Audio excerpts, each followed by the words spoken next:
अम्बेडकर जयंती में आए हैं, क्या संदेश देना चाहिए? मैं संदेश यही देना चाहता हूं कि बाबा साहब भीमराव अम्बेडकर जी जो भारत रत्न थे इसलिए थे कि वो सबको समान रूप से अधिकार देकर गए हैं और सबके समान अधिकार सुरक्षित हैं। उसी प्रकार समाज को उनके बताए हुए रास्ते पर चलना चाहिए कि सब आपस में जो है किसी प्रकार का द्वेष न रखें, एक दूसरे में भाईचारा बना के रखें और इस देश को आगे बढ़ाएं। आपने यहाँ उद्घाटन भी किया है मंदिर का?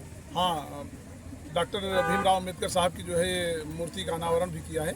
यहाँ कमेटी के लोगों ने उसकी प्राण प्रतिष्ठा कराई थी जिसमें मुझे आमंत्रित किया गया था और उसी स्थान पर मैं एक चबूतरा सेट जो है देने के लिए कहा है और सोलर लाइट। और इस मोहल्ले में गरीब तबके के लोग ज़्यादा रहते हैं और लाइट ना होने के कारण जितने भी बिजली खंभे लगेंगे और तार लगेगा मैं उतना चाहे अपने पास से मुझे करवाना पड़े लेकिन करवा दूँगा इसको। अम्बेडकर जयंती में आए हैं, क्या संदेश देना चाहिए? मैं संदेश यही देना चाहता हूँ कि बाबा साहब भीमराव अम्बेडकर जी जो भारत रत्न थे इसलिए थे कि वो सबको समान रूप से अधिकार देकर गए हैं और सबके समान अधिकार सुरक्षित हैं।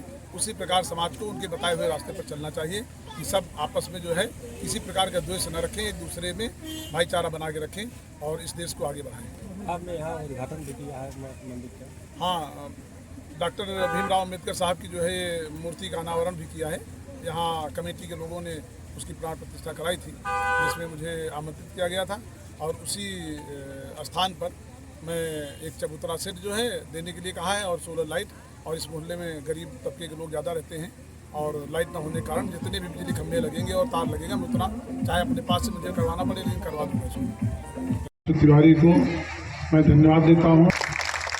बाबा साहब डॉक्टर भीमराव अम्बेडकर की जयंती पर एक उपलब्धि इस मोहल्ले को इन्होंने दी।